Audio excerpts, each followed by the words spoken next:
शराब घोटाला। भारतीय जनता पार्टी ने पिछले 4 साल से इस शब्द का भारतीय राजनीति में खूब इस्तेमाल किया।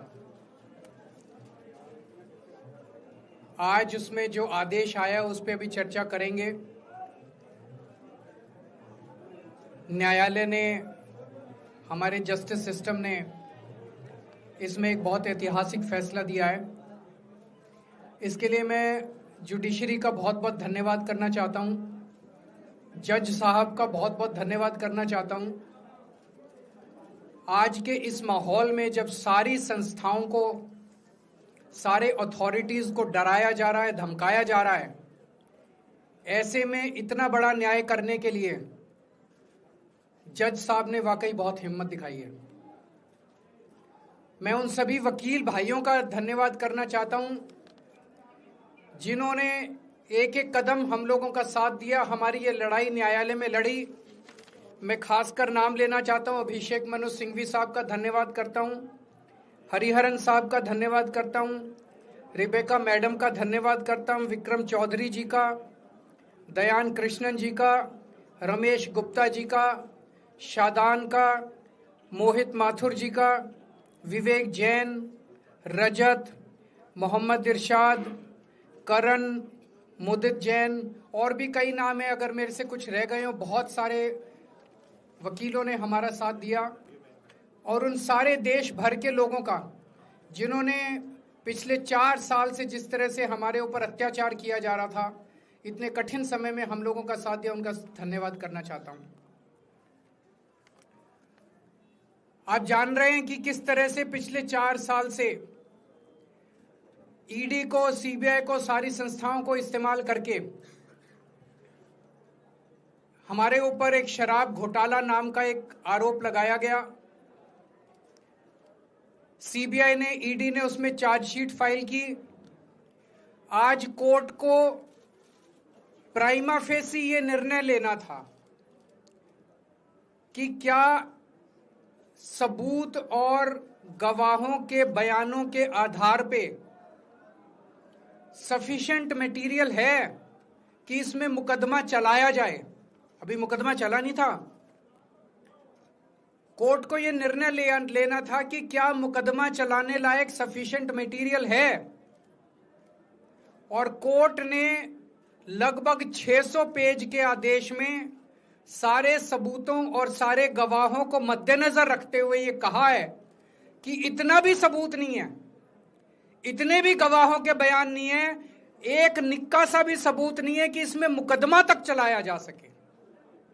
अगर मुकदमा चलाया जाता, 15-20 साल मुकदमा चलता, उसमें बहुत सारे गवाह बुलाए जाते, सबूत रखे जाते, उसके बाद होता, वो तो अलग बात है। कोर्ट का यह कहना है कि इतना टुच्चा केस है, इतना फर्जी केस है, इतना बेकार केस है, इतना गलत केस है। ये मैं नहीं कह रहा, ये भाषा है। आप कोर्ट का ऑर्डर पढ़िए। ये ऑर्डर जो है ये ऐतिहासिक ऑर्डर है। कोर्ट ने कहा है कि इतना फर्जी केस है, इतना फर्जी केस है, एक भी सबूत नहीं है, एक भी गवाह नहीं है कि इसमें मुकदमा भी नहीं चलाया जा सकता।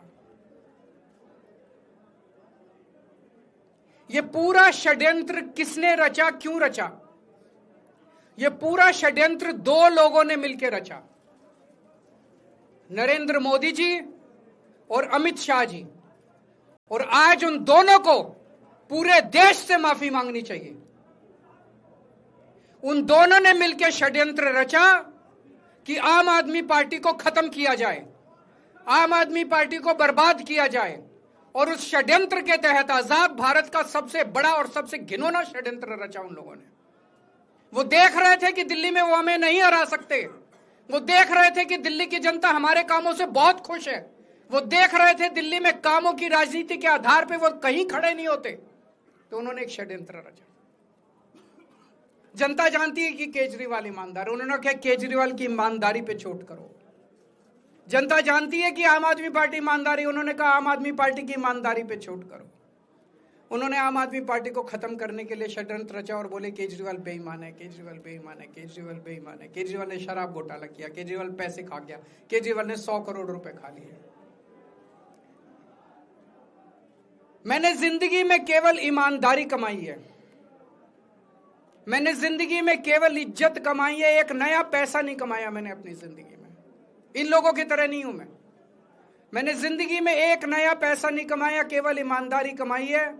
और ये उस ईमानदारी के ऊपर चोट करना चाहते थे, उसके लिए इन्होंने षड्यंत्र रचा था। आज कोर्ट के ऑर्डर के बाद ये साबित हो गया देश के सामने, केजरीवाल कट्टर ईमानदार है, मनीष सिसोदिया कट्टर ईमानदार है, संजय सिंह कट्टर ईमानदार है, दुर्गेश कट्टर ईमानदार है, आम आदमी पार्टी कट्टर ईमानदारी है। हम नहीं कह रही है, कोर्ट ने सारे देश के सामने बोला है। कई लोग ये कहते हैं जेल से आने के बाद केजरीवाल चुप क्यों हो गया, केजरीवाल गायब हो गया, केजरीवाल कहां गया। मैं कोई नेता नहीं हूं, मैं कोई पॉलिटिशियन नहीं हूं। पॉलिटिशियन को फर्क नहीं पड़ता, उनको 4 गाली दे दो, मोटी चमड़ी होती है उनकी। मैंने जिंदगी में केवल ईमानदारी कमाई है। मेरे को जब कोई बेईमान बोलता है मुझे फर्क पड़ता है। मेरे को जब जेल भेजा जाता है, मेरे परिवार के ऊपर ताने मारे जाते हैं, मेरे को फर्क पड़ता है। केजरीवाल को फर्क पड़ता है। इसलिए मैंने तय किया था कि जब सारे देश के सामने मैं निर्दोष साबित हो जाऊंगा तब तक मैं चुप रहूंगा। आज मेरे दिल से बहुत बड़ा बोझ उतर गया। मैं मोदी जी को कहना चाहता हूं, मोदी जी, आपने हमारे ऊपर इतने केस कर लिए, आपने ईडी छोड़ दी, आपने सीबीआई छोड़ दिया, आपने पुलिस छोड़ दिया, आपने इनकम टैक्स छोड़ दिया हमारे पीछे, आपने जेल भेज दिया हमारे 5 सबसे बड़े नेताओं को। आम आदमी पर एक समय ऐसा था जब आम आदमी पार्टी के सबसे टॉप के 5 नेता जेल में थे एक साथ। उसके बाद भी केजरीवाल का कुछ नहीं बिगाड़ सके। अब तो एक ही तरीका बचा है मोदी जी केजरीवाल से निपटने का, केजरीवाल का कत्ल करवाना पड़ेगा, केजरीवाल की हत्या करवानी पड़ेगी। उसके अलावा अब केजरीवाल आपसे संभलने वाला नहीं है। अब आपके बस का नहीं है केजरीवाल, आपने सब कुछ करके देख लिया, अब केजरीवाल का कत्ल ही करवाना पड़ेगा। और एक तरीका है, मैं पहले भी बोल चुका, लेकिन वो मोदी जी के बस का नहीं है। मैंने 500 स्कूल बनवाए दिल्ली में, आप 5000 स्कूल बनाओ। मैंने दिल्ली की सड़कें अच्छी करी, आप पूरे देश की सड़कें ठीक कर दो, देखो केजरीवाल को कोई पूछेगा ही नहीं। केजरीवाल ने 200 मोहल्ला क्लिनिक बनाया, 20,000 मोहल्ला क्लिनिक बनाओ। आप तो देश के प्रधानमंत्री हो, अरे अच्छे काम करो ना। वो नहीं होता मोदी जी से, वो मोदी जी से नहीं होता। मैं उनको कहना चाहता हूं, प्रधानमंत्री जी, केवल सत्ता की जो प्रधानमंत्री मोदी जी की और अमित शाह जी की सत्ता की हवस है, ये उसका नतीजा है जो ये षड्यंत्र रचा गया। और इस षड्यंत्र का मैं बहुत छोटा हूं, हमारे परिवार ने बहुत भुगतान किया। मैं जेल गया, मेरी मां बीमार रहती है बहुत ज्यादा, उसको अस्पताल में एडमिट कराना पड़ा, बहुत रोई मेरी मां, बहुत रोई। इनकी पत्नी मनीष सिसोदिया जी की पत्नी, उनको मल्टीपल स्क्लेरोसिस डिजीज है, सब लोग जानते हैं। जब सुप्रीम कोर्ट में केस चल रहा था, संजीव खन्ना जी ने कहा कि बहुत गंदी बीमारी है, उनके नीचे का पूरा पोर्शन काम नहीं करता और धीरे धीरे बीमारी बढ़ती जा रही है। हमारे परिवार ने बहुत भुगता है, लेकिन वो इंपॉर्टेंट नहीं है, हम इंपॉर्टेंट नहीं है, हमारा परिवार भी इंपॉर्टेंट नहीं है। लेकिन मोदी जी और अमित शाह जी के षड्यंत्र का खामियाजा जो दिल्ली भुगत रही है, दिल्ली के 3 करोड़ लोग भुगत रहे हैं, उसकी भरपाई कौन करेगा? आज दिल्ली में कहीं चले जाओ, सारी सड़कें टूटी पड़ी हैं, अस्पतालों में दवाइयां मिलनी बंद हो गई हैं, मोहल्ला क्लिनिक बंद किए जा रहे हैं, स्कूलों का बुरा हाल हो रहा है। पूरे दिल्ली में पोल्यूशन इतना ज्यादा कभी दिल्ली की जनता ने नहीं देखा था। यमुना का बहुत बुरा हाल हो गया है। एक चीज बता जो तो दिल्ली में इन्होंने ठीक करी हो, पूरी दिल्ली का बेड़ा गर्क कर दिया। सबसे बड़ा खामियाजा मोदी जी और अमित शाह जी की सत्ता की हवस, उसका सबसे बड़ा खामियाजा दिल्ली के 3 करोड़ लोगों ने भुगता है। दिल्ली के लोगों से जाके पूछो। आज मैं चैलेंज करता हूं मोदी जी को, मोदी जी हिम्मत है दिल्ली में दोबारा चुनाव करा के दिखा दो, 10 से ज्यादा तुम्हारी सीट आ जाए, मैं राजनीति छोड़ दूंगा।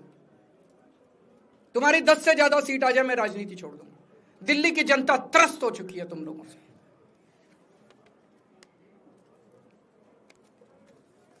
मैं मोदी जी को कहना चाहता हूं, अगर आपने सत्ता हासिल करनी है, कुछ पॉजिटिव काम करके सत्ता हासिल करो। आज देश के सामने इतनी बड़ी बड़ी समस्याएं हैं। आज देश का युवा दुखी है, देश का व्यापारी दुखी है, देश का उद्योगपति दुखी है। आज अमेरिका हमें आंखें दिखा रहा है।